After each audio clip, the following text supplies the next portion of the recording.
Des virus qui se propagent brusquement, une grippe plus virulente que prévu, un grave accident dans une centrale nucléaire, une épidémie détectée trop tard. Lorsque des maladies se déclarent quelque part dans le monde, on fait appel à l'Organisation mondiale de la santé. Ici, des cellules de crise coordonnent des opérations transfrontalières pour sauver des vies. Ici, on fixe les normes des systèmes de santé. Ces succès sont incontestés. L'OMS a lancé des programmes de vaccination qui ont sauvé des millions de personnes. Elle a su éradiquer la variole et diminuer la consommation de tabac. Mais elle fait aussi l'objet de critiques.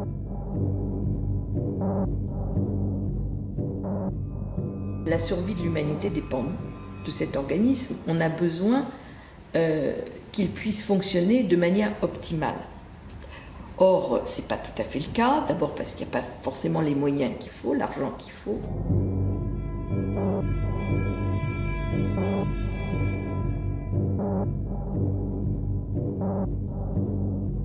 On reproche à l'OMS de servir davantage les intérêts économiques que le bien de l'humanité. Des épidémies ont été mal gérées. On parle de gabegie et de manque de transparence. L'organisation dépendrait trop de donateurs privés. De plus, elle aurait passé des accords douteux avec l'industrie nucléaire.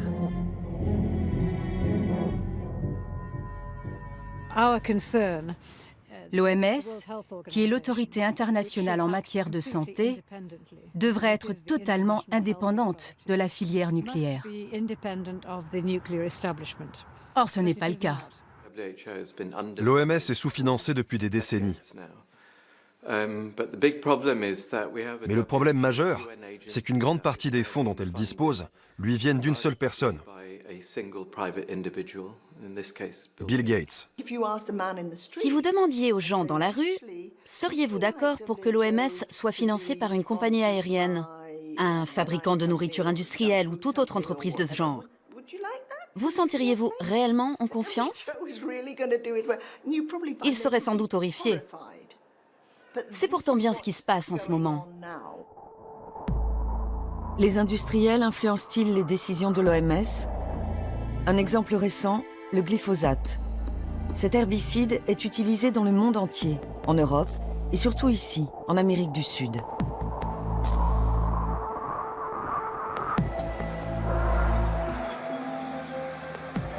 Lors de sa mise sur le marché dans les années 80, l'OMS l'avait déclaré sans danger pour l'homme. La Criolla, un petit village du nord-est de l'Argentine. C'est ici que vivent Sofia, 15 ans, et son père. Durant sa grossesse, la mère de Sofia a sans doute régulièrement inhalé des substances toxiques de désherbants comme le glyphosate, pulvérisées dans les champs environnants. Selon les médecins, ce pourrait être la cause de la maladie de la jeune fille.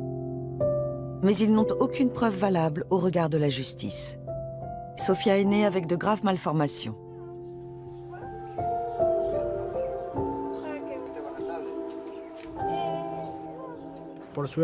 Heureusement, elle n'a encore jamais eu de problème avec le système de drainage qu'on lui a installé pour respirer. Mais on sait qu'il peut se défaire ou se boucher à tout moment. Elle n'arrive pas à coordonner ses mains et donc elle sait à peine écrire. À 15 ans, elle commence tout juste à y arriver. Pour tout ce qui concerne la motricité, elle est très limitée.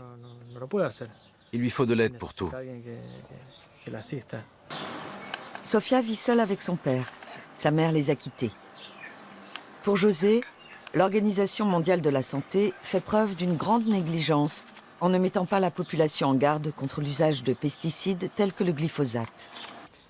Je n'ai pas très confiance dans les grands organismes comme l'OMS. Je sais que derrière, il y a des intérêts économiques. Je ne me fie pas à ce que dit l'Organisation mondiale de la santé. Pour moi, ce n'est pas une garantie.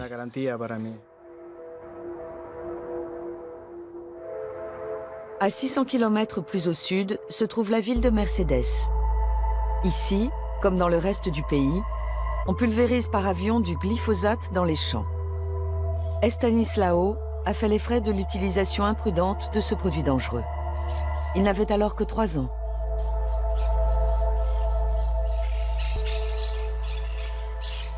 Je me baignais dans la piscine quand un avion est passé au-dessus de moi et m'a aspergé. Quelques mois plus tard, j'ai dû aller chez le docteur. On a fait une radio et après il a dit que je devais aller tout de suite à l'hôpital. Je ne sais plus comment ça s'appelle, mais c'était une maladie très grave. J'ai reçu du sang de mes frères et de mes oncles.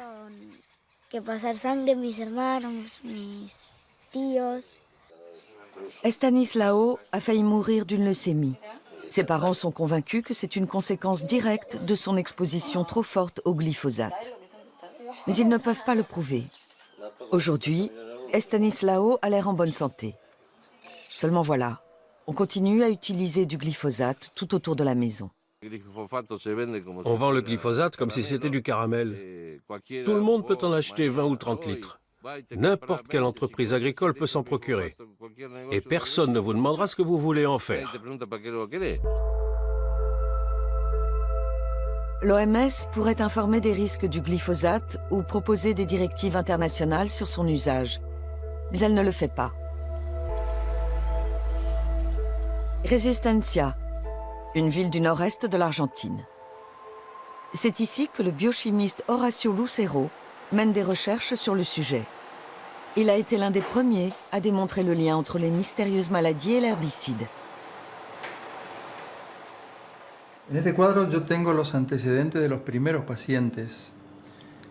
Ici, j'ai les données des premiers patients. Ils sont venus au laboratoire pour qu'on étudie leurs chromosomes. Leurs enfants présentaient des malformations congénitales. Alors ils voulaient savoir si elles étaient dues à des anomalies chromosomiques.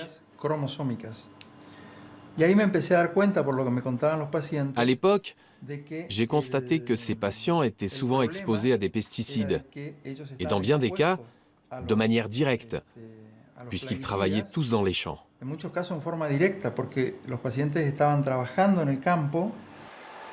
Le chercheur était sans cesse confronté à des phénomènes inexplicables. Des jeunes femmes qui faisaient plusieurs fausses couches de suite, des enfants qui venaient au monde sans jambes ou avec des malformations de la tête. Quant au manque d'intérêt de l'OMS pour ces questions, il a une explication toute simple. Les organismes de ce type sont fortement soumis aux pressions de l'industrie. Ceci explique cela. Ils ne s'expriment publiquement sur un problème que lorsque les preuves sont vraiment accablantes et que les études sur le sujet sont si nombreuses qu'ils ne peuvent plus garder le silence. Sans quoi, ce serait le scandale. Le glyphosate ne concerne pas seulement les Sud-Américains. En Europe aussi, il est utilisé abondamment. Le Bund, Association de protection de l'environnement à Berlin. Heike Moldenhauer, directrice du service de génie génétique, travaille sur le glyphosate depuis les années 90. Pour elle, il est clair que les décisions de l'OMS sont influencées par les lobbyistes.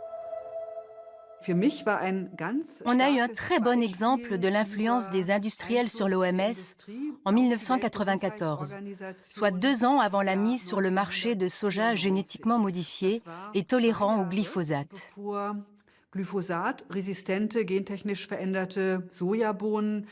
La teneur maximale en résidus chimiques autorisés dans le soja a été multipliée par 200. Ça a été déterminant pour les industriels, les fabricants comme Monsanto.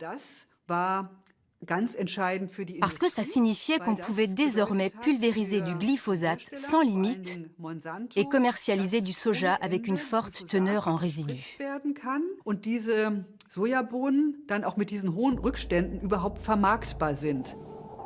Si la teneur maximale autorisée en résidus n'avait pas été relevée, Monsanto aurait eu du mal à vendre ses produits et perdu beaucoup d'argent.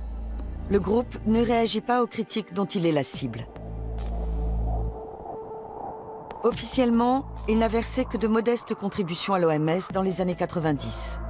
À l'époque, les activités des lobbies qui représentaient ses intérêts ont éveillé les soupçons. Ils ont versé 90 000 $ de dons, ont eu directement accès à l'OMS grâce à leur accréditation et ont demandé un statut officiel. Mais il est impossible de prouver leur influence.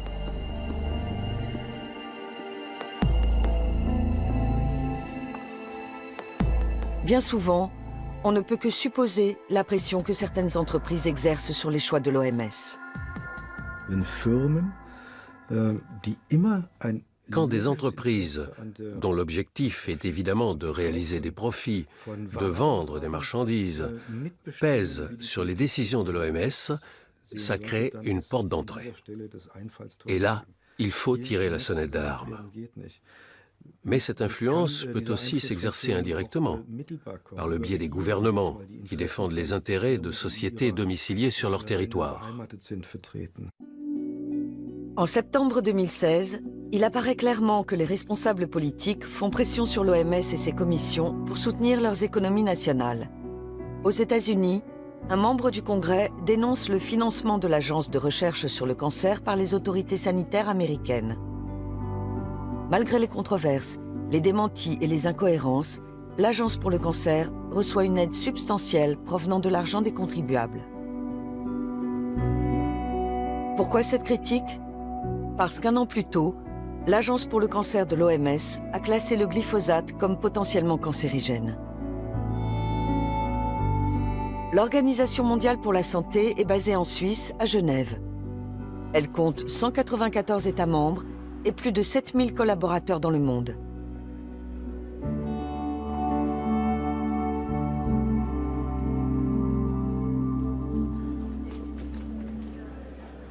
L'OMS est sous-financée. Dans les années 70, son budget était encore composé à 80% des cotisations obligatoires des États membres qu'elle pouvait utiliser comme elle le souhaitait.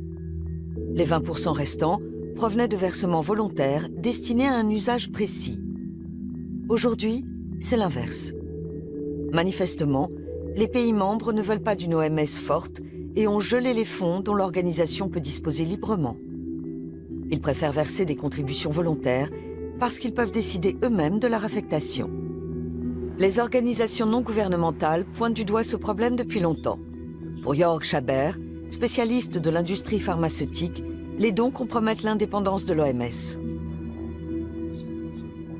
Ce sont des versements volontaires qui proviennent essentiellement d'États, mais aussi souvent d'institutions privées, comme la Fondation Gates, et de l'industrie pharmaceutique. Et à nos yeux, c'est très problématique, parce que les États, les fondations et surtout les groupes pharmaceutiques ont leur propre agenda. Ils suivent leurs propres objectifs. Ils influencent, voire manipulent les choix de l'Organisation mondiale de la santé.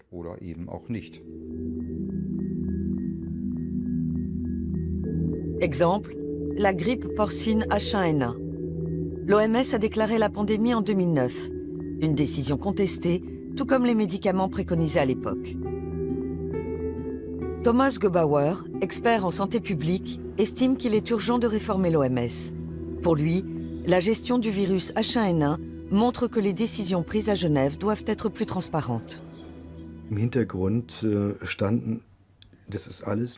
En coulisses, comme on a pu le prouver par la suite, certaines personnes ont pesé sur cette décision, fait entendre leur voix, et c'étaient des salariés d'entreprises privées.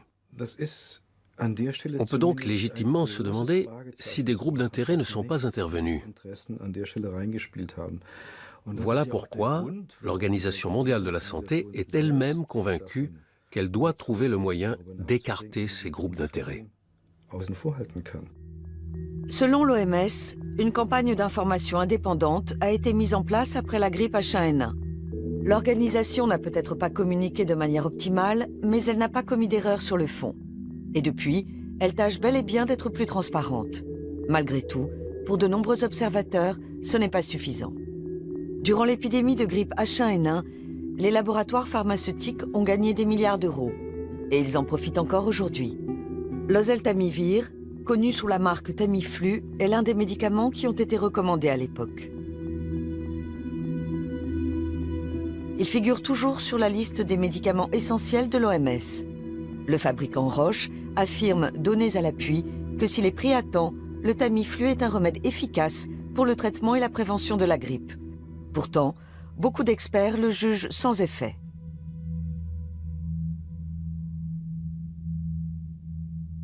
L'OMS nie être vulnérable au lobby, comme on le lui reproche. Le problème tient davantage aux attentes élevées à notre égard qu'à des fautes graves que nous aurions pu commettre.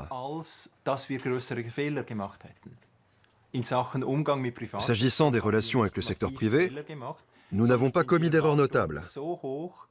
Mais les attentes sont tellement fortes qu'on nous soupçonne d'avoir pu en faire.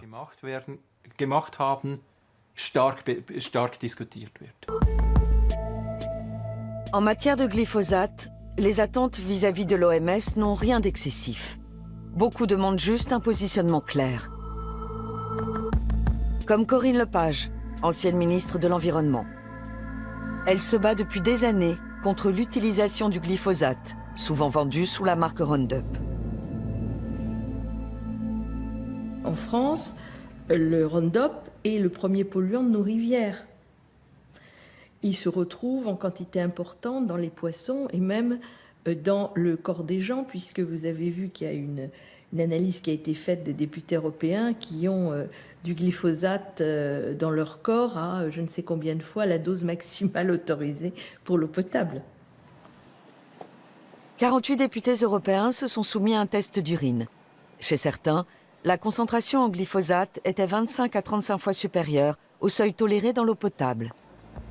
Si en Europe, on n'a pas décelé de maladies comme en Amérique du Sud, on trouve pourtant des résidus du pesticide presque partout, dans la viande, dans le miel et même dans la bière.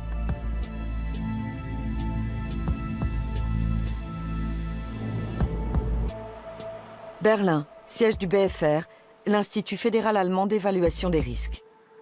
En 2014, cet organisme scientifique a examiné une nouvelle fois le glyphosate pour le compte de l'OMS. Conclusion, s'il est correctement utilisé, l'herbicide ne présente pas de risque de cancer. Mais ce résultat se base presque uniquement sur les études des fabricants. On n'a pas étudié les effets à long terme du glyphosate sur les personnes. Simplement, à l'aide d'expériences menées sur des animaux, on a examiné l'impact de fortes doses sur une courte période. Mais comment les personnes entrent-elles vraiment en contact avec le produit? Sont-elles exposées à de faibles quantités sur une longue période, voire toute la vie? Il n'y a pas d'études sur ces questions. Donc pour moi, c'est bien léger de la part du BfR de dire qu'il n'y a pas de problème, sous prétexte qu'on ne dépasse pas les valeurs autorisées. Contrairement à ce qu'on pourrait croire, l'existence de ces seuils n'apporte aucune garantie. En mars 2015, l'Agence de recherche sur le cancer de l'OMS reconnaît que le glyphosate est probablement cancérigène. Peu après, une autre commission de l'organisation déclare le pesticide sans danger.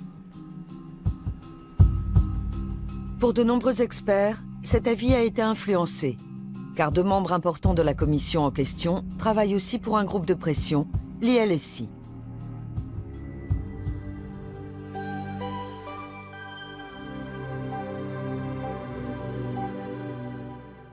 Quelques jours après la publication de l'avis, le journal anglais The Guardian révèle que l'ILSI a reçu plus d'1 million de dollars de Monsanto et d'un lobby.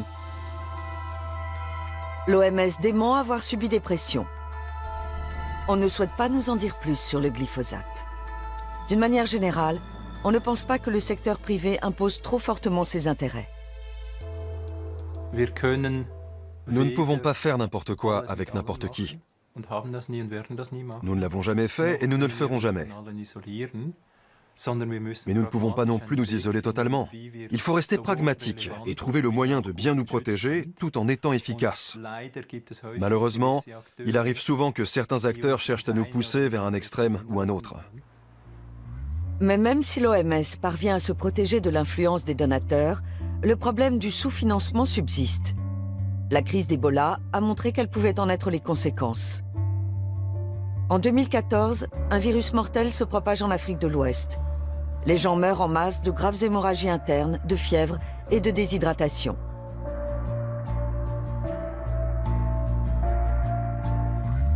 Tancred Stoeb, de Médecins sans frontières, était alors en mission en Sierra Leone.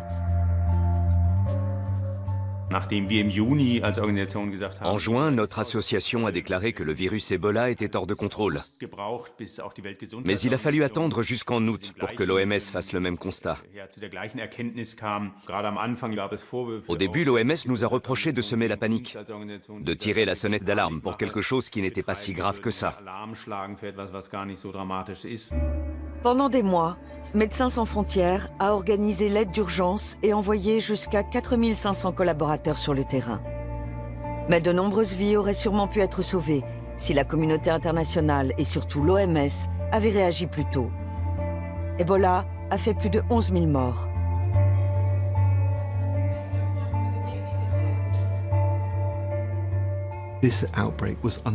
Cette flambée ne sera probablement pas une épidémie majeure. C'est bien ce que nous avons dit et nous nous sommes trompés. Le plus important maintenant est de voir où et pourquoi et de prendre les mesures nécessaires pour corriger les failles. Mais je voudrais ajouter une chose. À l'OMS, nous avons analysé ce qui s'était passé avec Ebola et nous avons reconnu avoir fait des erreurs. L'essentiel dans l'élaboration d'un nouveau plan d'urgence, c'est que nous ayons appris de ces erreurs et que nous sachions ce que nous pouvons améliorer. Beaucoup d'associations humanitaires critiquent le mauvais fonctionnement des structures de l'OMS. Pendant longtemps, les représentants nationaux de l'organisation en Afrique ont minimisé la crise, par crainte de mettre en péril l'économie de la région. Par ailleurs, le budget du service en charge d'Ebola a été réduit de moitié avant le début de l'épidémie.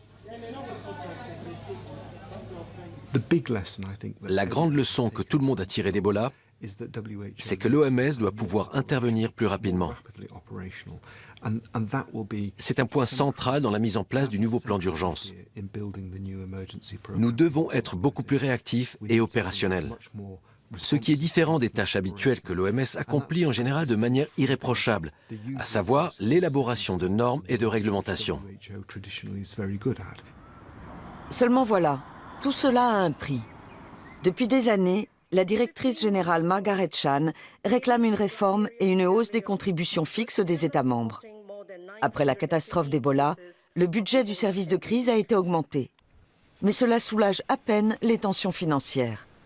L'attitude de l'industrie pharmaceutique pose également problème.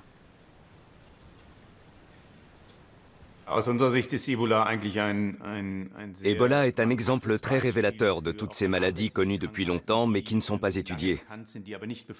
Il n'y a pas de vaccin ni de médicaments contre Ebola. Il existe au moins une douzaine de maladies tropicales négligées, comme on les appelle. Certaines sont célèbres, comme la tuberculose, contre laquelle on n'a créé pratiquement aucun nouveau médicament depuis des décennies.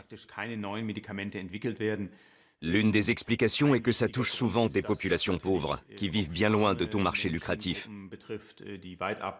Ce qui n'incite pas les laboratoires pharmaceutiques à entreprendre des recherches pour trouver des remèdes. Tous les jours, la tuberculose tue plus de 4 900 personnes dans le monde. Elle refait aussi son apparition en Occident. L'entrée des pays d'Europe de l'Est dans l'Union européenne a entraîné une hausse du nombre de cas. De plus, certains réfugiés sont porteurs de la maladie.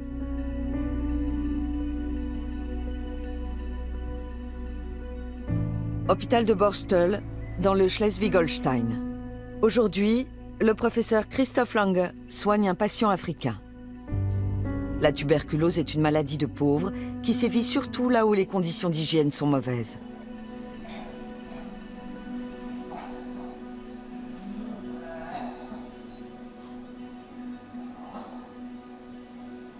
Tant que la prévention en matière de santé ne sera pas améliorée dans les pays d'origine, il sera difficile de vaincre la maladie.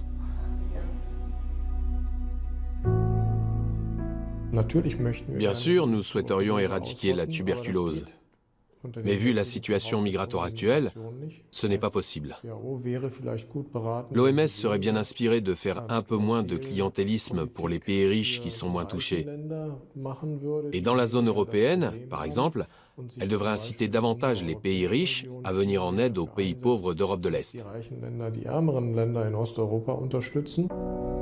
En 2014, l'OMS a lancé la campagne End TB.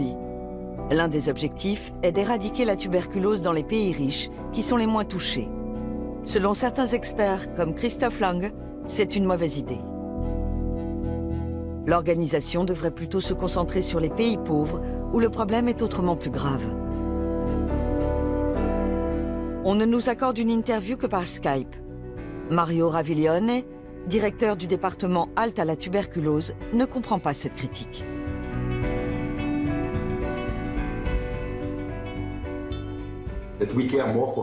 C'est complètement absurde de dire qu'on se préoccupe plus de l'Europe que de l'Afrique. On est tout à fait conscient du fardeau que représente la tuberculose. Depuis que la tuberculose a ressurgi en Europe, de nouveaux médicaments ont vu le jour, la bédaquiline et le délamanide, un marché important pour l'industrie pharmaceutique.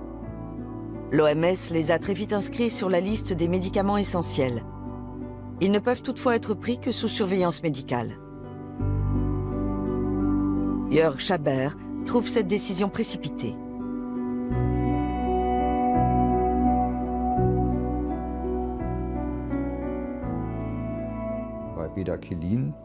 L'étude qui a été réalisée pour autoriser la bédaquiline a conduit à la conclusion suivante. Dans le groupe qui a pris le médicament, un plus grand nombre de patients a été débarrassé de la tuberculose. Mais il y a eu plus de morts que chez les personnes qui ne l'ont pas pris. En ce qui concerne le délamanide, on ne sait pas encore très bien s'il est vraiment efficace. Autrement dit, s'il permet de sauver davantage de malades. Même le fabricant de bédaquiline signale un taux de décès plus élevé dans le groupe traité et indique que ce médicament ne doit être pris qu'en dernier recours et sous étroite surveillance. Le fabricant de délamanide affirme, lui, que son produit réduit la mortalité s'il est bien utilisé. L'OMS recommande-t-elle 2 médicaments à l'efficacité douteuse? Mario Raviglione est favorable à leur prescription. Selon lui, il n'y a pas d'alternative.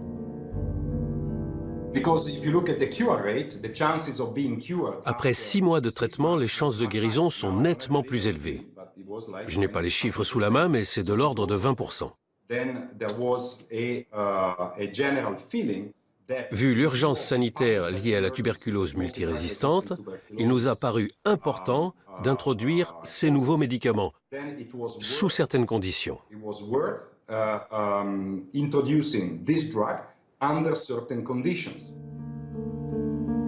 Mario Raviglione a défendu l'idée d'inscrire la bédaquiline sur la liste de l'OMS en avançant cet argument. Le fabricant de bédaquiline a fait don d'environ 30 millions de dollars de médicaments. Davantage de patients peuvent ainsi en bénéficier. Peu après leur introduction, la bédaquiline et le délamanide ont posé des problèmes. Une première résistance est apparue. Le cas a été publié en 2015 dans 2 prestigieuses revues spécialisées. C'est la première fois que j'entends parler d'une résistance à la bédaquiline et au délamanide. Ceux qui disent ça parlent de choses auxquelles ils ne comprennent rien. Peu après l'interview, un revirement surprenant se produit. Nous envoyons les articles à Mario Raviglione, qui nous répond « Il n'y a aucune raison de mettre en doute les résultats des laboratoires allemands et suisses cités dans les 2 articles. »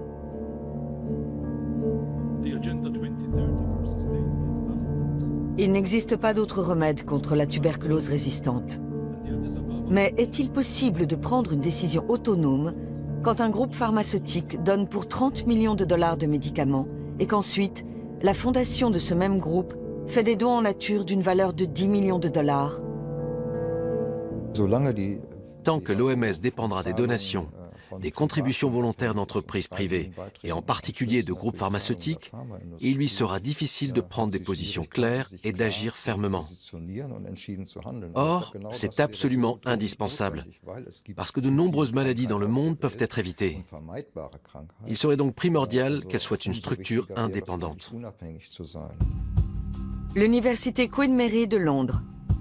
C'est dans ces lieux que David McCoy effectue des recherches. En tant que médecin, il a notamment travaillé 15 ans en Afrique du Sud et est considéré comme un expert du système de santé publique. Ces dernières années, nous avons vu que l'OMS était de moins en moins contrôlée par l'Assemblée mondiale de la santé et les gouvernements qui en sont pourtant responsables. Et de plus en plus asservie à une poignée de donateurs privés, dont la Fondation Gates. Depuis l'an 2000, Bill Gates et sa femme œuvrent au sein de l'une des plus grandes institutions privées pour le bien commun. La Bill and Melinda Gates Foundation, qui a versé plus de 2 milliards de dollars à l'OMS depuis la fin des années 90. La fondation s'engage dans le monde entier pour le traitement et l'éradication de maladies. Elle investit dans des soins médicaux et lutte contre la malnutrition des enfants. L'une de ses priorités est d'éliminer la polio en fournissant vaccins et médicaments au plus grand nombre de personnes possible.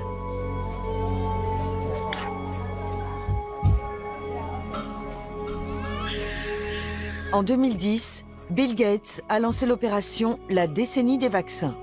L'OMS a suivi. Un an plus tard, l'homme d'affaires annonçait fièrement devant l'Assemblée mondiale de la santé que l'objectif était atteint. La vidéo circule toujours sur Internet. À la fin de la décennie, chaque pays sera doté d'un système de distribution lui permettant de garantir que chaque enfant ait accès au vaccin. En 1999 déjà, par un don de 750 millions de dollars, Bill Gates a initié la création de Gavi, l'Alliance du vaccin, un partenariat public-privé auquel participent entre autres l'OMS, l'UNICEF, la Fondation Gates et l'industrie pharmaceutique. Le but est de vacciner les enfants des pays en voie de développement et de lutter contre les maladies infectieuses.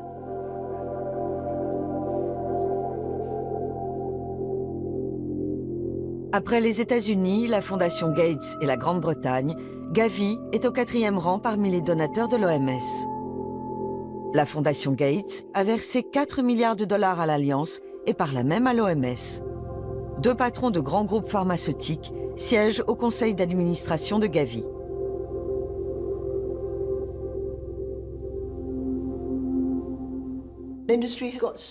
Les industriels sont déjà tellement puissants et ils cherchent à réduire le pouvoir de l'OMS. C'est comme ça depuis toujours. Ils veulent être là quand l'OMS prend les décisions. Leur objectif ultime est d'être considérés comme des partenaires. Gavi, comme l'OMS, réfute l'idée que les industriels imposent trop leurs intérêts. Les 2 organisations affirment prendre leurs décisions en toute transparence et en toute indépendance. Abuja, été 2016. Au Congrès international sur la polio, on veut adopter de nouvelles stratégies pour le Nigeria. En 1988, l'OMS a mis en place un programme en vue d'éradiquer cette maladie. À l'époque, on recensait 350 000 cas dans le monde, contre seulement 74 en 2015. Un succès éclatant.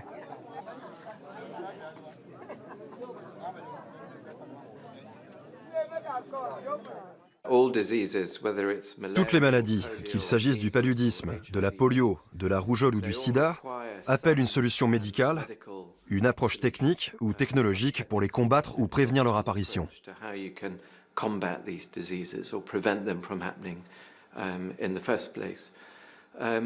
Mais il est tout aussi important de savoir que presque toutes ces maladies trouvent leurs racines dans les conditions de vie sociale, économique et environnementale.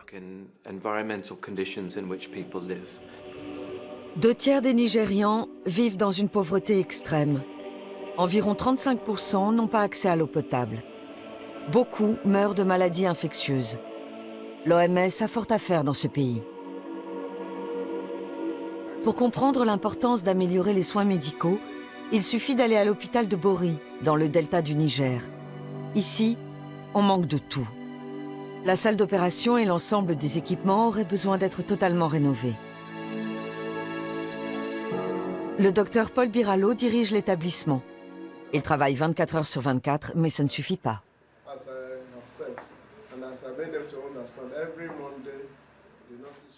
We have a lot of things Nous enregistrons beaucoup de décès. C'est directement lié à la pauvreté et à la dévastation de l'environnement. Nous sommes confrontés à des maladies de peau et à des troubles gastro-intestinaux qui se manifestent sous toutes les formes. Et puis, il y a le problème de la malnutrition.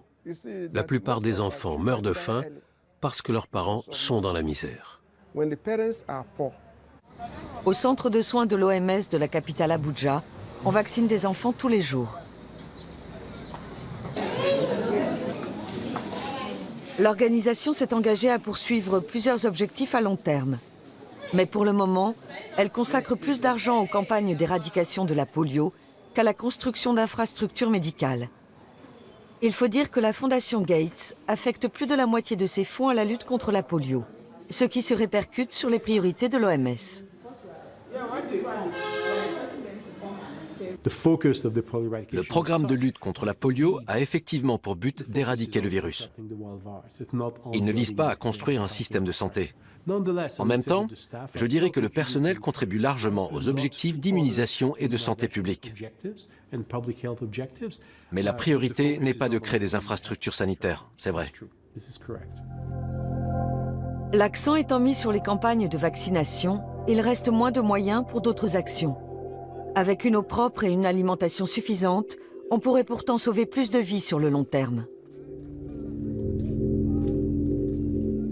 Les Gates se veulent ouverts et larges d'esprit. Mais ils sont fermés aux critiques des journalistes. Pendant des mois, nous essayons d'obtenir une interview. Après de nombreuses demandes, leurs collaborateurs nous proposent un échange par Skype. Ils savent qu'on leur reproche de trop se concentrer sur les campagnes de vaccination.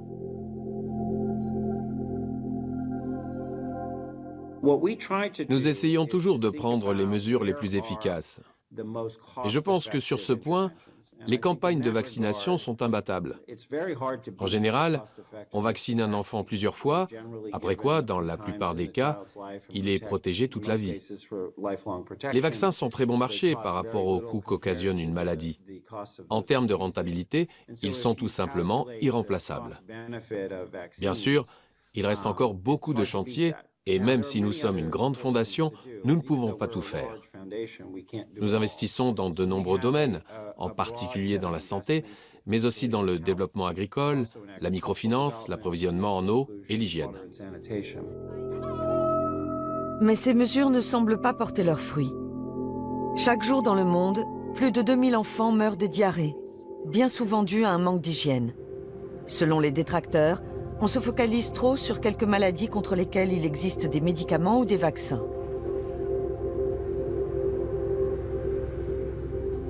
Dans le delta du Niger, on peut voir combien la santé de la population dépend de ses conditions de vie.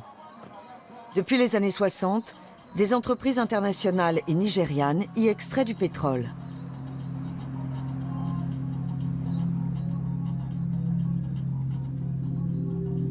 Brûler des rejets de gaz inexploitables a des conséquences dramatiques. Les pluies de pétrole toxique rendent de nombreux habitants malades et détruisent leurs récoltes. En 2011, le Programme environnemental des Nations Unies a établi que seule une vaste opération de nettoyage pourrait redonner vie à la région.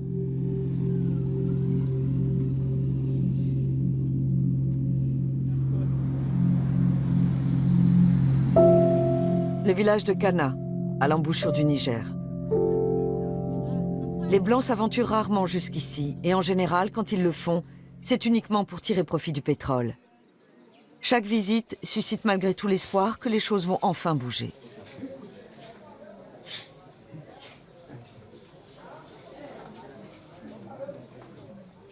Nous n'avons rien. Nous souffrons. Le pétrole pollue l'eau. Et quand on la boit, on tombe malade. Ici, beaucoup de gens ont des problèmes de santé. J'en ai enterré plus d'un. À Kana, personne n'a jamais entendu parler de l'Organisation mondiale de la santé, ni de la Fondation Gates. Pendant longtemps, les habitants du delta du Niger ont vécu de la pêche et de l'agriculture. L'extraction de pétrole a détruit leurs moyens de subsistance.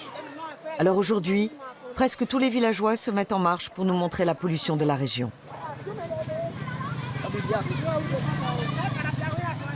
Precious Malou était lui-même pêcheur. À présent, il est le porte-parole du village.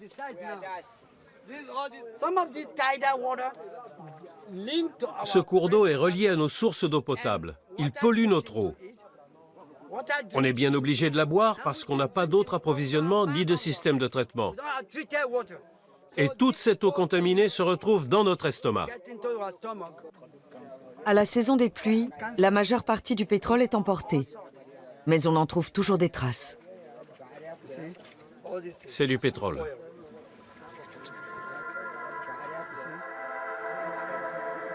Rui Miguel Vaz est le représentant du Nigeria à l'OMS. Les problèmes sanitaires causés par le pétrole dans le delta du Niger dépassent son champ d'action. Pour lui, c'est du ressort du gouvernement nigérian.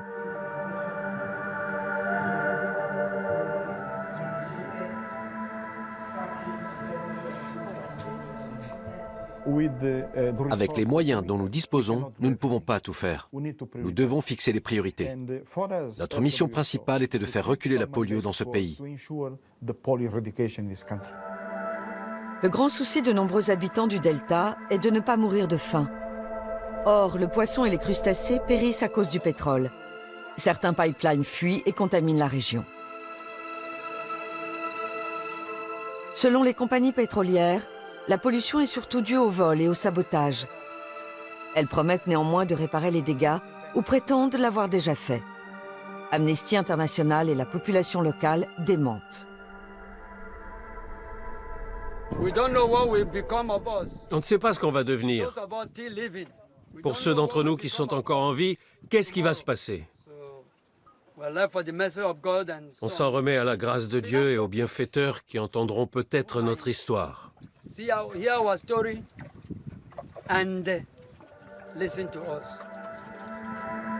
La Fondation Gates pourrait être un de ses bienfaiteurs, mais elle a d'autres priorités. Les habitants de Cana ne reçoivent quasiment aucune aide.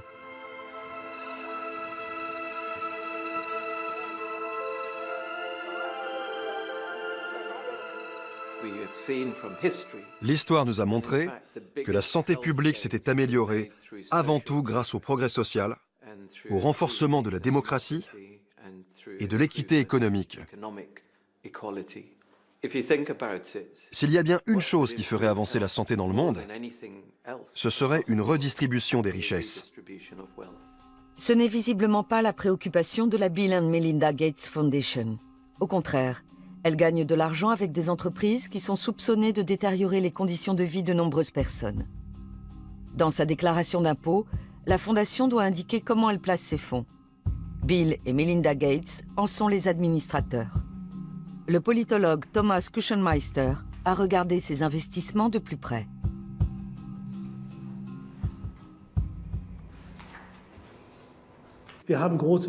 On trouve de grands groupes qui génèrent des émissions de CO2, de gros producteurs de pétrole, comme BP ou Shell. Toutes ces entreprises font l'objet de critiques à différents niveaux. Shell est l'une des entreprises accusées d'avoir détruit le delta du Niger. Après un accord extrajudiciaire, le groupe a versé 70 millions d'euros de dommages et intérêts. Il a déjà perdu un procès et s'est pourvu en appel. À présent, on renégocie. Si la Fondation Gates se fixait des directives durables, elle n'investirait pas dans ce type d'entreprise. Mais apparemment, elle ne s'intéresse qu'au profit, et pas à l'environnement, ni aux hommes. À Genève, on est conscient que les activités de certains donateurs sont en contradiction flagrante avec les directives de l'OMS. Mais on se veut pragmatique. Pragmatique signifie que nous traitons avec une multitude d'acteurs, mais pas avec tous. En l'occurrence, pas avec l'industrie du tabac ou de l'armement. Nous n'acceptons pas non plus d'argent de l'industrie de l'alcool. Par un solide travail de recherche et un ensemble de mesures, nous tentons d'empêcher que d'éventuels conflits d'intérêts puissent conduire à une prise d'influence non justifiée. Certes, l'OMS n'accepte pas directement d'argent de l'industrie de l'alcool ou de l'armement, mais elle en reçoit de manière indirecte. La Fondation investit aussi dans l'industrie de l'alcool, par exemple dans les sociétés Anheuser-Busch et Heineken. Et ces placements servent à financer l'OMS, qui reçoit donc de l'argent d'entreprises dont elle déconseille les produits. C'est une contradiction manifeste. Nous avons trouvé toute une série d'entreprises problématiques dans le portefeuille de la Fondation Gates. Il y a un très grand nombre de fabricants d'armes, pratiquement le who's who de l'industrie mondiale de l'armement. Le Gates Foundation Trust détient des actions chez Airbus. Sur son site web, le constructeur européen fait de la publicité pour des avions de chasse. Il est impliqué dans la fabrication d'armes atomiques par le biais d'une filiale. La Fondation a aussi investi dans Boeing. Dans des films publicitaires diffusés sur Internet, le groupe américain montre qu'il construit des avions de transport de passagers, mais aussi des jets de combat F-15. Les F-15 de Boeing sont vendus entre autres à l'Arabie Saoudite. Or, l'Arabie Saoudite utilise actuellement ces appareils dans le conflit au Yémen pour larguer des bombes à sous-munitions qui sont interdites par le droit international. Les sommes investies dans les avions de chasse, le pétrole et l'alcool sont minimes par rapport à d'autres placements. Mais pour les opposants comme Thomas Kuchenmeister, ça ne change rien à la contradiction de fond. La Fondation Gates affirme n'investir que dans les entreprises dont les activités ne sont pas egregious, néfastes, comme celles qui opèrent dans le secteur du tabac ou au Soudan. En outre, les investissements seraient totalement indépendants, puisque gérés à part. Mais est-ce vraiment dissociable ?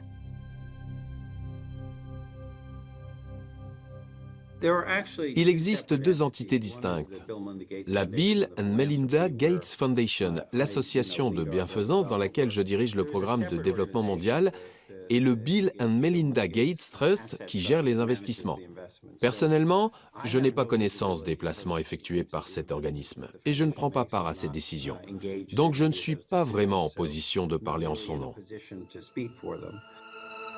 Après l'interview, nous demandons à nouveau pourquoi le Trust investit dans des entreprises d'armement et des compagnies pétrolières. Mais nous n'obtenons pas de réponse. Nous sollicitons aussi l'avis de l'OMS.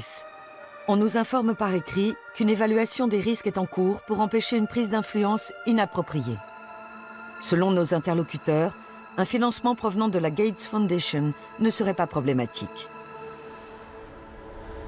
En janvier 2016, plus de 30 ONG du monde entier se réunissent à Genève pour réclamer plus de transparence et d'indépendance de la part de l'OMS. Elles craignent que l'influence de l'industrie devienne encore plus forte.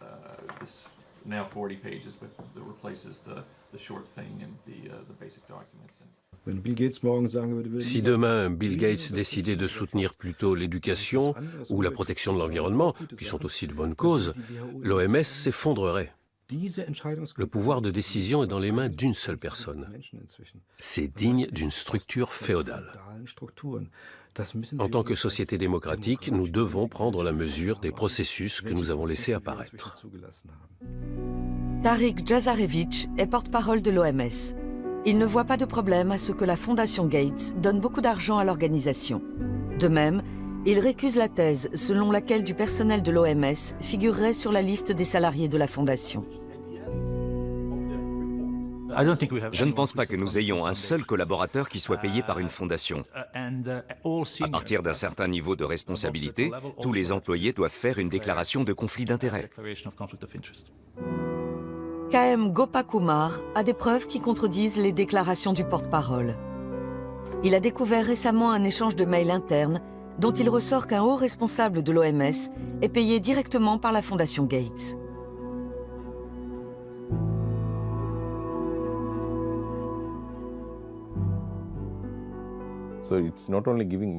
La Fondation ne se contente pas de faire des dons. Elle place également ses hommes. C'est très préoccupant. Ça peut signifier que l'OMS est dirigée par ses donateurs, non seulement parce qu'elle reçoit de l'argent de leur part, mais aussi parce qu'elle engage leurs collaborateurs et les laisse gérer le programme. Une fois encore, nous demandons par écrit à l'OMS quelle est sa position. Le porte-parole relativise ses propos. Durant l'interview, il n'était pas préparé à cette question et de toute façon, des dizaines de collaborateurs sont mis à disposition par les ONG, les institutions universitaires et les fondations.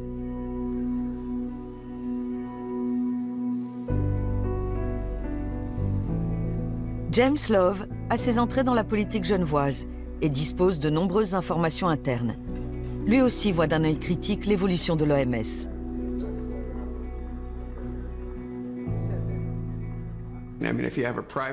Si une institution privée donne plus d'argent que l'Allemagne, que l'Angleterre ou que les États-Unis, on peut s'attendre à ce qu'elle exerce une certaine pression.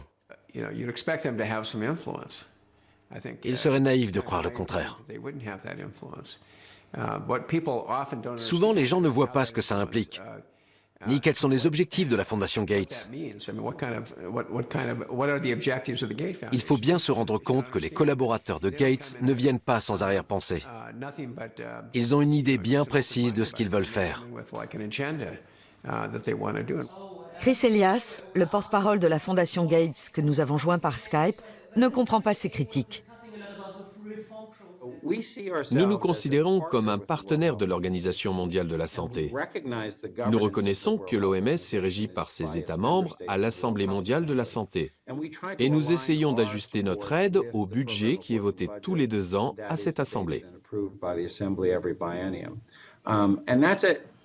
À l'Assemblée générale, l'OMS fixe ses objectifs et ses stratégies. Lors de la dernière session en mai 2016, l'accent a été mis sur la protection contre les conflits d'intérêts et une prise d'influence inappropriée. En examinant la composition du personnel de la Gates Foundation, on voit combien l'industrie, les fondations et l'OMS sont étroitement imbriqués. Selon l'ONG AgraWatch, plusieurs cadres de l'OMS ont travaillé au préalable pour le fabricant de glyphosate Monsanto. Il existe aussi des liens avec l'industrie pharmaceutique. La déclaration d'impôt de 2014 fait apparaître les investissements dans ce secteur.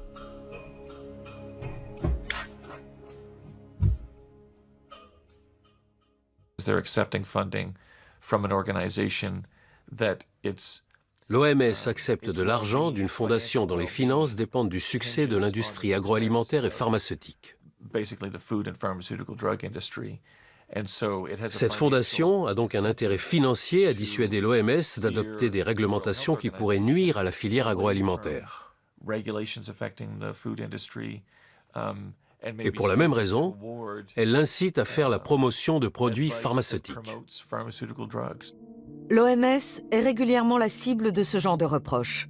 On dénonce l'influence du secteur privé, mais aussi de certains États membres. Le positionnement de l'OMS sur les munitions à l'uranium et l'énergie atomique en est la parfaite illustration. Les armes à l'uranium appauvri sont composées de déchets de l'industrie nucléaire et utilisées pour détruire des chars, par exemple lors de la guerre en Irak ou dans les Balkans.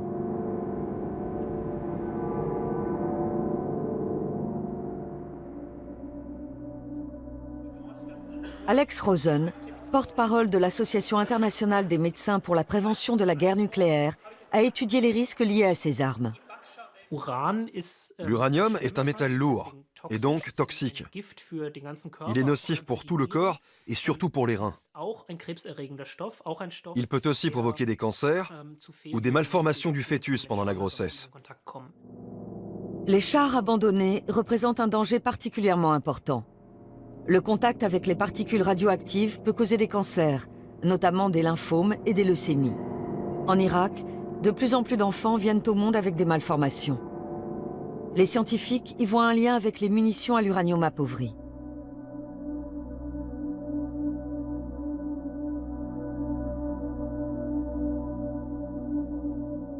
Le Kosovo, au cœur de l'Europe. 17 ans se sont écoulés depuis les guerres de Yougoslavie. Ici, plus de 10 tonnes de munitions à l'uranium appauvri ont été larguées par l'OTAN et cela a longtemps été tenu secret. Peu après le début du conflit, beaucoup de soldats italiens sont tombés malades et sont morts. L'OTAN a alors admis utiliser des munitions à l'uranium, tout en précisant qu'elles étaient sans risque si elles étaient manipulées correctement. L'OMS a elle aussi déclaré la fin de l'alerte. Les personnels en bonne santé peuvent être envoyés dans les zones exposées à l'uranium appauvri sans avoir à craindre de conséquences pour leur santé. L'OMS reconnaît que l'uranium peut être nocif pour la santé, mais n'estime pas que la radioactivité des munitions à l'uranium appauvri soit cancérigène. Elle s'appuie en cela sur les déclarations d'autres organisations des Nations Unies. Pour certains scientifiques, c'est une erreur.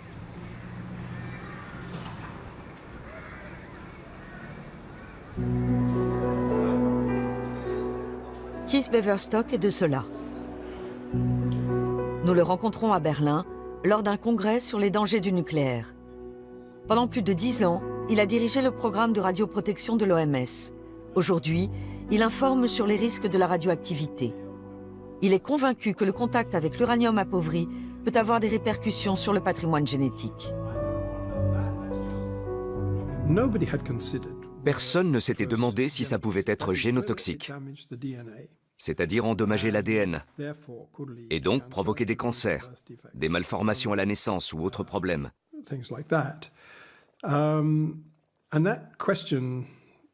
Il fallait absolument tirer cette affaire au clair.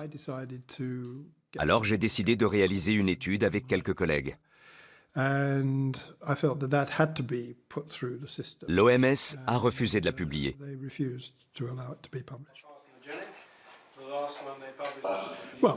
Ça ne m'a pas fait plaisir, mais je ne pouvais vraiment rien faire. Dans son étude, Kees Beverstock a démontré l'effet cancérigène des armes à l'uranium appauvri. L'OMS ne reconnaît toujours pas les résultats de ses recherches.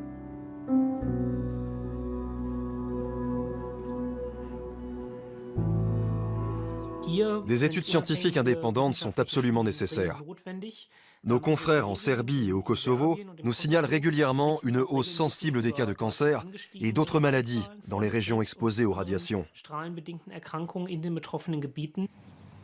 Des soldats français aussi sont tombés malades à leur retour du Kosovo. Comme Ludovic Akariès, mort peu de temps après. Son père, Alain, tente de surmonter son deuil. Mais il revient sans cesse aux nombreux documents qu'il collecte depuis des années sur l'impact des armes à l'uranium appauvri.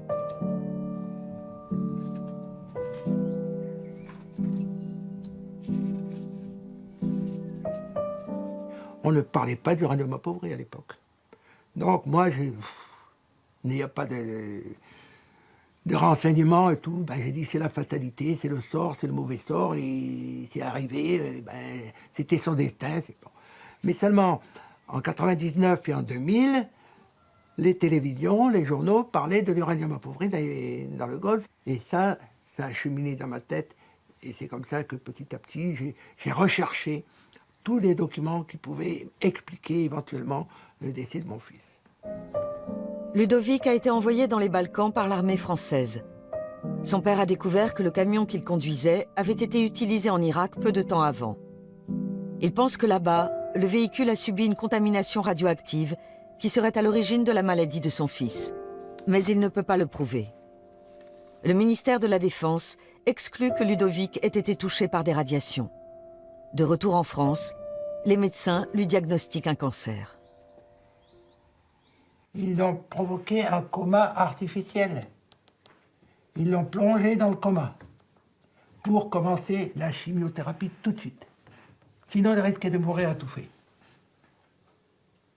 Donc, là, il a été dans le coma 1 mois.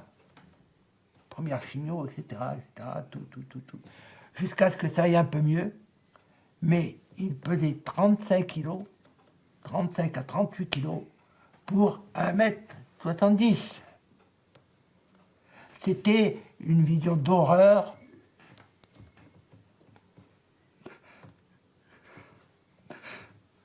Comme les images qu'on a pu voir à la libération des camps de prisonniers nazis. C'était un squelette. Il ne tenait plus debout.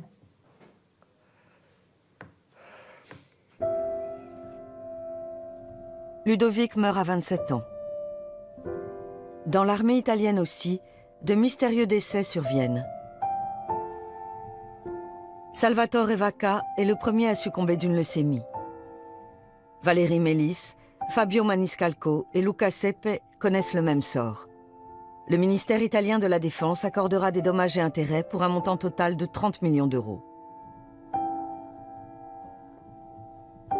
D'après l'ONG Osservatorio Militare, plus de 300 soldats italiens ont été victimes des munitions à l'uranium appauvri.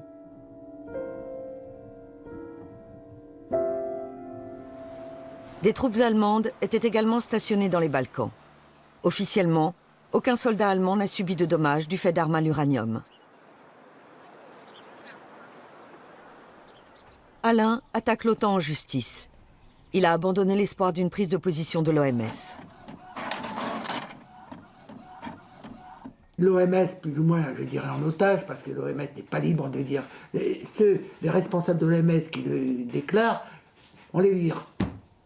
Même à l'OMS, qui est pourtant l'Organisation mondiale de la santé, qui donc est responsable au premier rang, au premier titre de la santé des populations mondiales, n'est pas libre de dire ce qu'elle veut dire, et ce qu'elle pourrait dire et ce qu'elle devrait dire.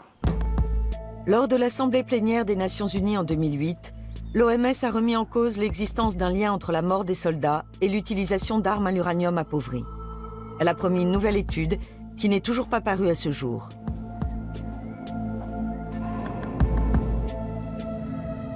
Nebojša Srebliak dirige le service de cardiologie à l'hôpital de Mitrovica. Il travaillait déjà ici avant la guerre.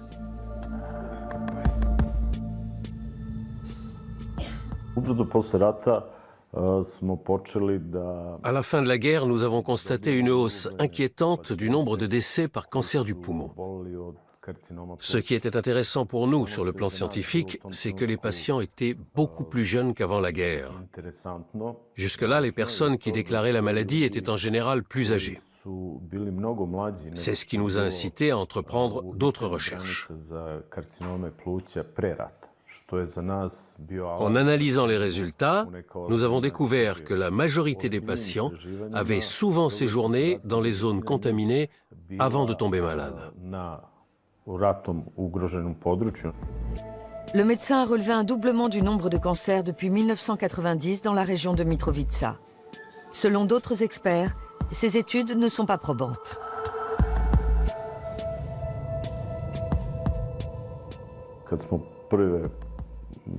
Lorsque nous avons publié la première étude, nous étions en contact avec l'OMS. Nous nous attendions à ce qu'elle nous soutienne dans nos travaux. À l'époque, j'ai proposé que l'OMS, qui est une organisation très puissante, tente de résoudre ce problème. J'ai eu droit à des promesses, mais je n'ai jamais obtenu de véritable réponse. Nous voici à 500 km plus au nord, en Bosnie. Ici aussi, on a eu recours à des munitions à l'uranium appauvri, mais en quantité bien moindre qu'au Kosovo. Durant les bombardements, l'usine d'armement de Hadjishi, près de Sarajevo, a été la cible de tirs d'armes à l'uranium appauvri. Zijad Fazlagic dirigeait alors l'entreprise.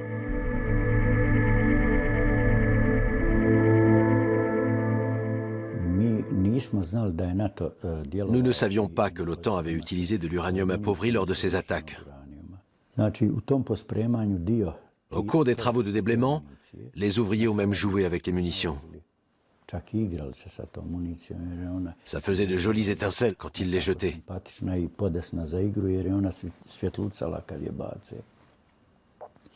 Par la suite, certains sont tombés gravement malades et ils sont morts peu de temps après, principalement de cancer du poumon.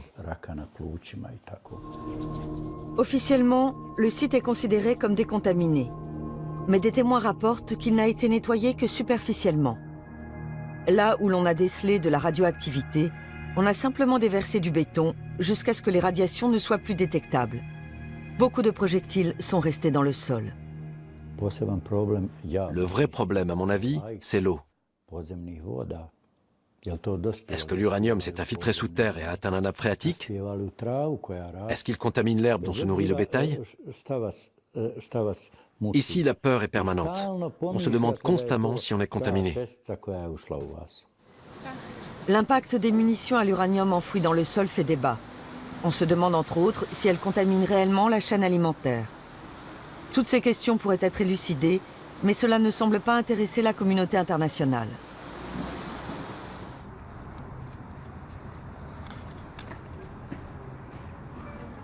Nous avons rendez-vous au bureau de l'OMS à Sarajevo. On ne souhaite pas s'exprimer sur les conséquences sanitaires des armes à l'uranium appauvri et on renvoie la balle dans le camp des dirigeants nationaux.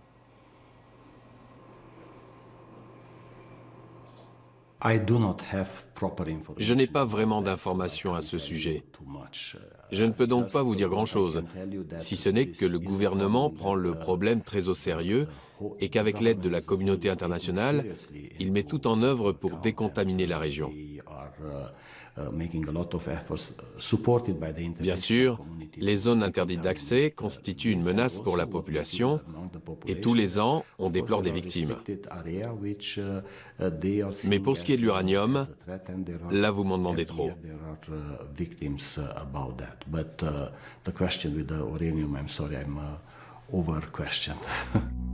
Le représentant du pays suit la ligne officielle de l'OMS. Manifestement, l'uranium appauvri est un sujet qui fâche. Tous les 2 ans, l'Assemblée générale des Nations unies adopte une résolution sur l'interdiction des armes à l'uranium. Lors du dernier vote en 2014, la Grande-Bretagne, les États-Unis, Israël et la France étaient contre. L'Allemagne s'est abstenue pour la première fois. Pourtant, depuis la guerre en Irak, les scientifiques attirent l'attention sur les dommages sanitaires causés par les munitions à l'uranium appauvri. On estime que les troupes britanniques et américaines en ont déversé 30 tonnes dans la région. Depuis, le nombre de cancers et de malformations y a augmenté de façon anormale.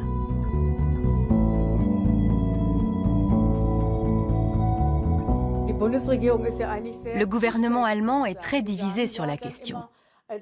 Il dit toujours qu'il n'utilise pas de munitions à l'uranium et que donc le problème ne se pose pas. En même temps, il s'en remet à l'OMS, que tout le monde voit comme une organisation indépendante. Et c'est bien ça le problème. Tout ce que je peux dire, c'est que tant que l'OMS agira de concert avec l'OTAN et les pays occidentaux les plus influents qui utilisent ces armes, il faudra rester en alerte. Au siège genevois, les requêtes concernant les munitions à l'uranium appauvri ne sont pas autorisées. Pendant des mois, nous demandons une entrevue avec la directrice générale, Margaret Chan, en vain. Nous échangeons plus de 30 mails avant d'obtenir une interview avec des attachés de presse et des experts. Mais peu de temps avant le tournage, on nous informe que toute question sur les armes à l'uranium appauvri est exclue.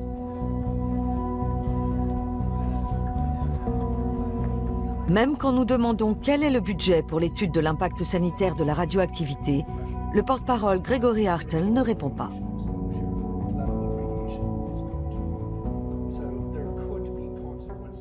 Je n'ai pas de chiffres.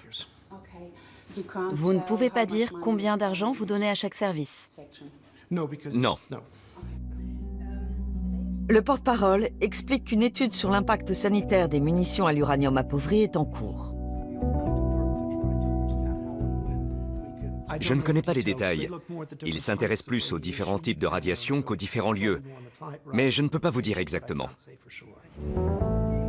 Comment se fait-il que l'OMS semble occulter la question des armes à l'uranium? Pourquoi un tel aveuglement? L'inertie de l'OMS s'explique en partie par sa dépendance à l'égard de ses États membres. Le jour où une majorité de ces États aura la volonté politique de changer la situation, et je pense notamment aux plus grands donateurs, c'est-à-dire pour la plupart des pays qui produisent eux-mêmes de l'énergie nucléaire, alors les choses commenceront à bouger. La majorité des États membres riches a fait le choix du nucléaire et a donc intérêt à minimiser les effets de la radioactivité. En outre, un accord passé entre l'OMS et l'Agence internationale de l'énergie atomique, l'AIEA, est pointé du doigt.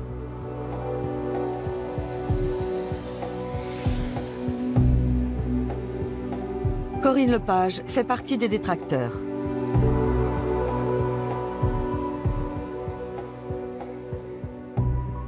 C'est une convention qui interdit à l'Organisation mondiale de la santé de parler ou de s'intéresser aux effets potentiels du nucléaire, qu'il soit civil ou militaire, sans avoir obtenu le feu vert préalable de l'AIEA. C'est extrêmement grave, parce que ça veut dire qu'on subordonne la santé publique, et donc les conséquences sanitaires liées à l'utilisation du nucléaire, à l'intérêt de l'industrie du nucléaire. La convention a été conclue en 1959. Sur cette base, l'AIEA peut demander de garder le secret sur les résultats de recherche qui vont à l'encontre de ses intérêts. Sa mission est de promouvoir l'énergie nucléaire. L'agence est financée par les cotisations des pays membres. Les dons qui lui sont versés librement ne sont pas rendus totalement publics.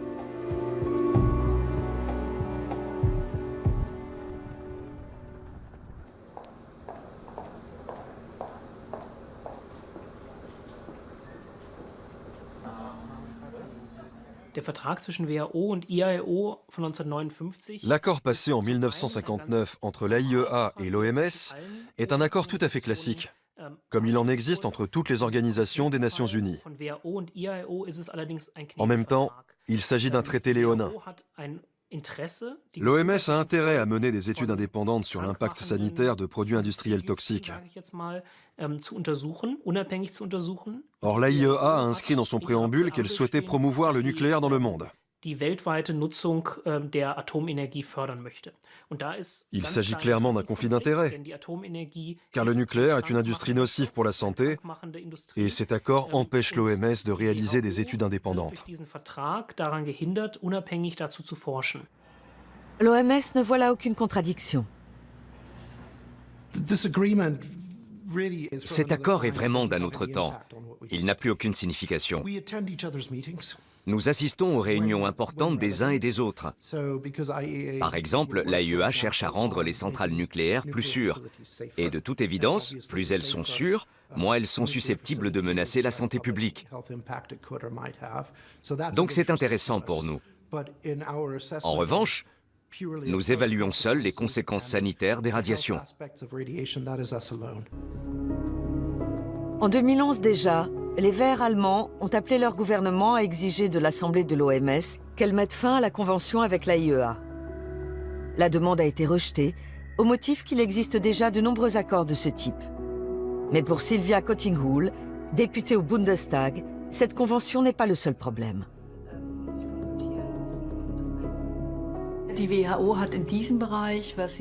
Si l'OMS veut réaliser une étude scientifique sur les dommages liés aux radiations, elle n'a pas suffisamment de moyens pour le faire en toute indépendance. Il y a deux mesures à prendre. 1. Annuler cet accord au niveau international. Et 2. Donner à l'OMS les ressources nécessaires pour qu'elle puisse effectuer son travail. En avril 2016, Sylvia Kottinghull a demandé une nouvelle fois au gouvernement allemand de s'engager pour l'indépendance de l'OMS et a transmis sa requête à la Commission sur l'environnement. Ce sera un succès s'ils acceptent de traiter certains points. En Allemagne, la sortie du nucléaire fait aujourd'hui consensus. Mais au niveau international, Berlin se tient en retrait sur ce sujet. En France, les initiatives pour une sortie du nucléaire n'emportent pas l'adhésion générale. La population soutient la politique énergétique du gouvernement. Il faut comprendre qu'en France, le pouvoir nucléaire est le pouvoir tout court. Et c'est pas demain matin, avec les difficultés que le nucléaire rencontre aujourd'hui, qu'ils vont accepter de mettre sur la table la question de la santé publique. Peut-être qu'un Vert pourrait prendre cette initiative au Parlement français, et encore j'en suis pas sûre, mais ça a zéro chance d'aboutir. La discussion avec la Commission sur l'environnement a duré une demi-heure. La requête des Verts sur les liens suspects entre l'OMS et l'AIEA a été déboutée.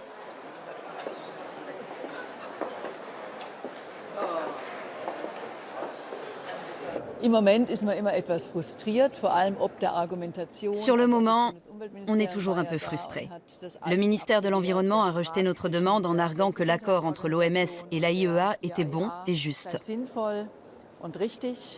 Je me dis que c'est aberrant, mais au fond, ça en vaut la peine. Je repense toujours au dossier sur la sortie du nucléaire. Ça a commencé exactement de la même façon. Personne ne croyait qu'il était possible de sortir du nucléaire, mais simplement en étant persévérant, ça a fini par se faire. Comme on dit si bien, la politique est un travail de longue haleine. On se remet au travail et tôt ou tard, on y arrive. Le 26 avril 1986, l'inconcevable se produit à Tchernobyl, en Ukraine. Dans une centrale nucléaire, Le cœur d'un réacteur entre en fusion et un nuage de poussière radioactive se répand sur toute l'Europe. 30 ans ont passé depuis la catastrophe. Et pourtant, l'homme et la nature en subissent toujours les conséquences. À l'époque, Anatoly Kolyadin habitait avec sa famille à Pripyat, à seulement 4 km du réacteur. Aujourd'hui, il fait visiter le site aux touristes et leur raconte comment tout cela est arrivé. Il retourne régulièrement dans son ancien appartement. Anatoly travaillait dans le réacteur, y compris le jour de l'accident. Il ne savait pas à quel point c'était dangereux.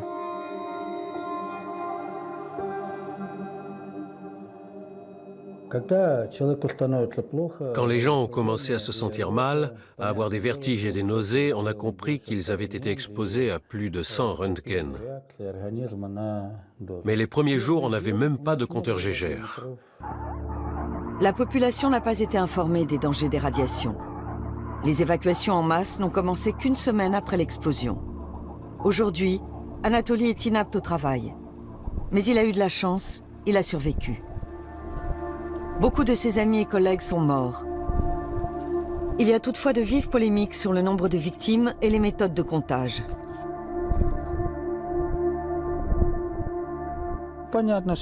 On sait que les gens qui sont morts en avril, en mai, à la clinique numéro 6, là-bas, celle pour les victimes de radiation, ont été comptabilisés. Tous les autres sont prétendument morts d'autre chose. Ce système de comptage des victimes et de statistiques est tout simplement abject, injuste et mauvais.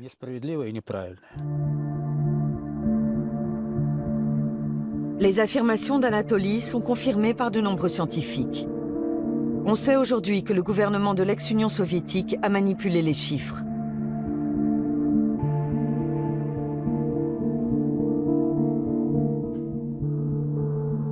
Une école maternelle abandonnée, à quelques kilomètres du réacteur. Ici, l'étendue de la catastrophe est toujours perceptible. Certains affirment que le nombre de victimes a été minoré par l'URSS, mais aussi par l'OMS. D'après nos dernières informations, plus de 11 000 personnes sont atteintes d'un cancer de la thyroïde. Mais nous ne sommes pas vraiment sûrs que ces 11 000 cas ont tous un lien avec Tchernobyl.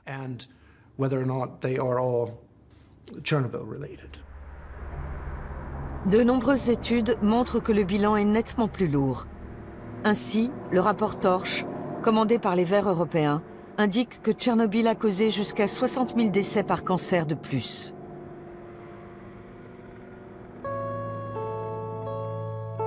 Cet hôpital pour enfants, situé à quelques kilomètres de Kiev, accueille la 3e génération de victimes de l'accident nucléaire. Des enfants qui n'étaient même pas nés à l'époque. La plupart souffrent de cancer de la thyroïde. Olga Boyarskaya dirige l'hôpital. Elle se sent souvent seule. L'Ukraine est en guerre et la plupart des gens ne veulent plus entendre parler des victimes de Tchernobyl. Ils ont d'autres soucis. Olga les comprend. Elle estime que l'OMS a minimisé les répercussions de la catastrophe.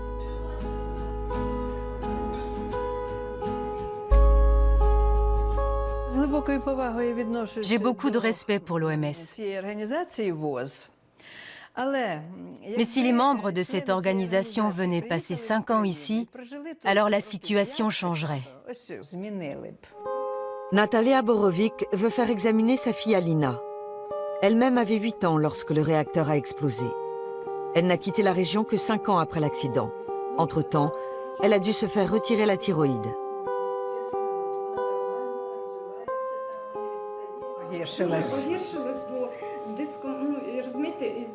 On n'arrive pas à soigner mes yeux. Les traitements sont inefficaces. Mon œil ne tient pas en place. J'ai constamment l'impression que tout le monde me regarde, me montre du doigt. Ça me mine, tout le temps. À mon mariage, ça avait déjà empiré. On a pris des photos et tourné des vidéos, mais je n'ai pas pu me regarder. Je me mettais à pleurer, car je sais qu'en fait, si je suis comme ça, c'est parce que je ne suis pas en bonne santé. Alina a l'air en forme, mais sa mère vit dans la peur qu'elle aussi tombe malade.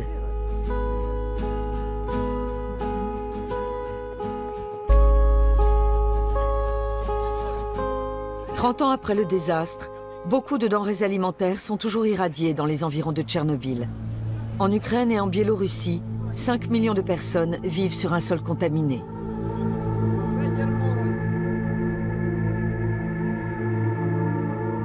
Oleg et Sergueï sont nés à Ivankiv et la forêt les préoccupe.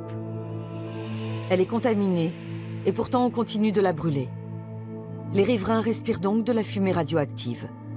Et avec les cendres, on fertilise les champs, si bien que des particules irradiantes pénètrent dans les légumes. Les gens deviennent imprudents. Si l'OMS les mettait davantage en garde contre les risques qu'ils courent, ils feraient peut-être plus attention. Oleg est convaincu qu'aujourd'hui encore, les habitants sont malades à cause de Tchernobyl, comme sa fille. Ma fille est née à 27 ans. Et en ce moment, elle est à l'hôpital. Elle attend un bébé. Et elle est hospitalisée.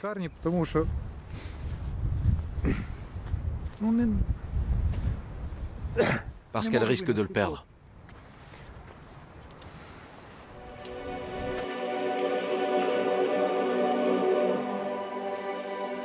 Depuis Tchernobyl, les médecins de la région constatent une augmentation du nombre de bébés morts-nés. Ils pensent que c'est une conséquence des radiations, mais ne peuvent le prouver. Le cimetière d'Ivankiv a été aménagé il y a 30 ans, peu après l'accident du réacteur. Sergueï est physicien, mais aujourd'hui, il tient surtout le rôle de chef de village. Nous connaissons la politique de l'OMS et de l'AIEA. Nous connaissons aussi les dirigeants ukrainiens qui nient l'ampleur des répercussions de Tchernobyl. Venez ici, comptez les tombes de ces 30 dernières années et ramenez le chiffre aux 10 000 habitants. Voilà la réponse scientifique à l'allégation selon laquelle Tchernobyl n'aurait pas d'impact sur la santé humaine. Visiblement, l'OMS ne veut pas éclaircir la situation. Son analyse est difficile à comprendre. Ce qu'il faut bien voir, c'est que l'impact psychologique et social est bien plus important que le nombre de cancers. C'est de loin la conséquence la plus grave de l'accident.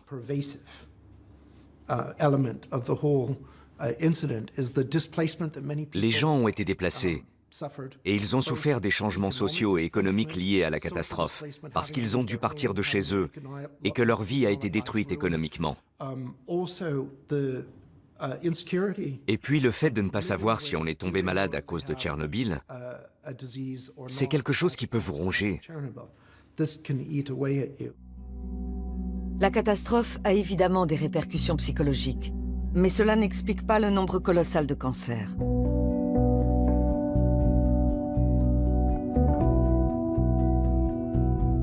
Genève. Une fois encore, des membres de l'ONG Independent WHO manifestent devant l'entrée principale de l'OMS. La sociologue Alison Katz a travaillé 18 ans pour l'organisation genevoise. En 2017, ça fera 10 ans qu'on manifeste ici, tous les jours ouvrés, de 8h à 18h.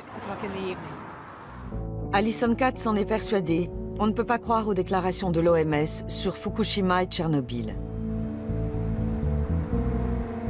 Les conséquences sanitaires de Tchernobyl ou d'autres activités nucléaires, qu'elles soient militaires ou industrielles, ne sont pas connues de l'opinion publique, parce qu'elles ont été dissimulées par les plus hautes instances institutionnelles et internationales. La raison en est que toute information sur les effets négatifs de ces activités constitue une menace importante pour l'industrie nucléaire. L'OMS devrait agir en toute indépendance. C'est l'autorité internationale en matière de santé et elle devrait être totalement indépendante de la filière nucléaire. Or, ce n'est pas le cas. En 2003, le Forum des Nations Unies sur Tchernobyl, organisé par l'AIEA et l'OMS, a suscité de grands espoirs. On attendait des éclaircissements. Les opposants déplorent qu'à l'époque, comme aujourd'hui, aucun travail scientifique n'ait été réalisé sérieusement et que les conséquences de la catastrophe nucléaire aient été minimisées. Les données brutes sont là. Mais l'objectif est, si possible, de refermer le dossier de Tchernobyl et de tourner la page, pour que l'industrie nucléaire ne pâtisse plus de cette tare. Car c'est une grosse tare. On aurait pu tirer des enseignements, y compris l'OMS, des nombreuses erreurs qui ont été commises pendant et après l'accident.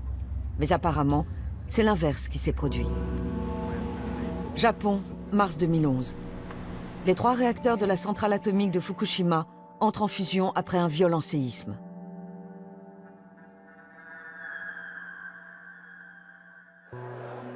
Keith Beverstock se préparait depuis des années à une telle catastrophe. Fort des expériences de Tchernobyl, le scientifique avait prévu des mesures d'urgence et des plans d'évacuation. En vain.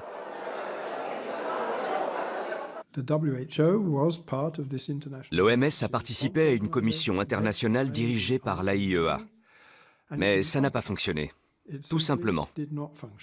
Le lundi, heure européenne, l'AIEA n'était même pas encore sur place alors que l'accident s'était produit le vendredi matin, heure japonaise. L'OMS n'était pas là non plus. Bref, on a perdu 4 jours. Ça aurait changé bien des choses si on avait appliqué le plan d'urgence si soigneusement répété. Le plan élaboré avec Keith Beverstock prévoyait d'abord d'effectuer des mesures indépendantes de la radioactivité. L'AIEA affirme en avoir été empêchée par le gouvernement japonais. Or, ces mesures auraient permis de bien évaluer les risques pour la population et l'ampleur de la catastrophe.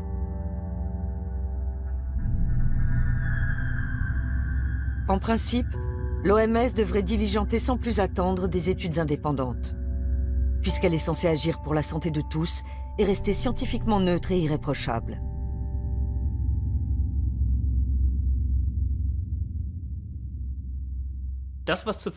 Actuellement, au Japon, on laisse à l'industrie nucléaire le soin d'examiner les conséquences de la catastrophe de Fukushima. C'est un peu comme si on demandait à Philip Morris d'étudier les effets du tabac sur la santé. Il n'est pas possible qu'on s'en remette à l'expertise du lobby nucléaire pour déterminer l'impact sanitaire d'un accident comme celui qui s'est produit au Japon ou en ex-Union soviétique. Non seulement l'OMS s'appuie sur les informations fournies par l'AIEA, mais de nombreux membres du personnel font partie des 2 organismes. Ainsi, l'Association internationale des médecins pour la prévention de la guerre nucléaire a découvert que 7 salariés de l'AIEA avaient contribué au rapport de l'OMS sur Fukushima. Lequel conclut, en dehors des zones les plus touchées, on ne prévoit pas de hausse du taux de cancer, juste une légère augmentation des maladies thyroïdiennes. Selon des experts indépendants, ce rapport édulcore la réalité.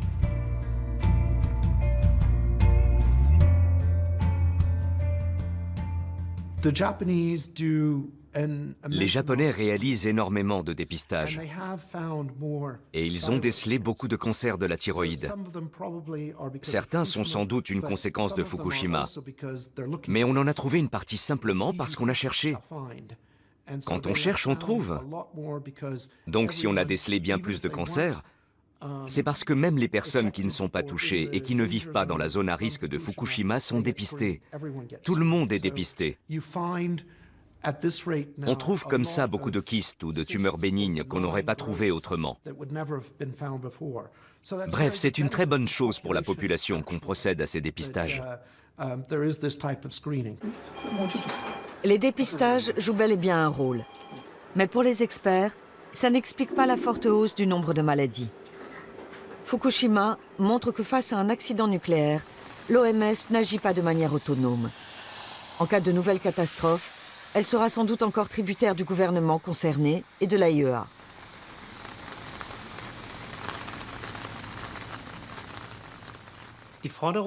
Dans une situation comme celle de Fukushima, nous demandons clairement à l'OMS de remplir son rôle d'instance indépendante et d'étudier l'impact sanitaire de la catastrophe en toute neutralité, sans subir de pression de l'industrie nucléaire qui est responsable de ce qui est arrivé. En matière de nucléaire, les choses ne sont pas près de changer à l'OMS. Mais il existe des projets de réforme dans d'autres domaines. Les catastrophes comme Ebola devront être gérées plus efficacement et les dons utilisés de manière plus transparente. En outre, les salaires du personnel ne devront plus être payés par des institutions privées. Reste à savoir si cela suffira à endiguer l'influence des industriels. L'OMS pourrait plafonner le montant des contributions qu'elle reçoit de chacun de ses donateurs, pour éviter qu'un seul d'entre eux ait trop d'influence. Il me paraît essentiel de reconnaître l'importance et la nécessité d'une organisation qui s'occupe de la santé dans le monde et des problèmes transnationaux. Tout ça ne peut être géré qu'à une échelle internationale. Donc on a absolument besoin d'un organisme comme l'OMS. Nous avons besoin d'une OMS qui serve réellement l'intérêt public. Mais l'OMS n'est toujours pas parvenue à imposer une hausse des contributions obligatoires à ses membres. Il est donc peu probable qu'à l'avenir, elle puisse être vraiment indépendante.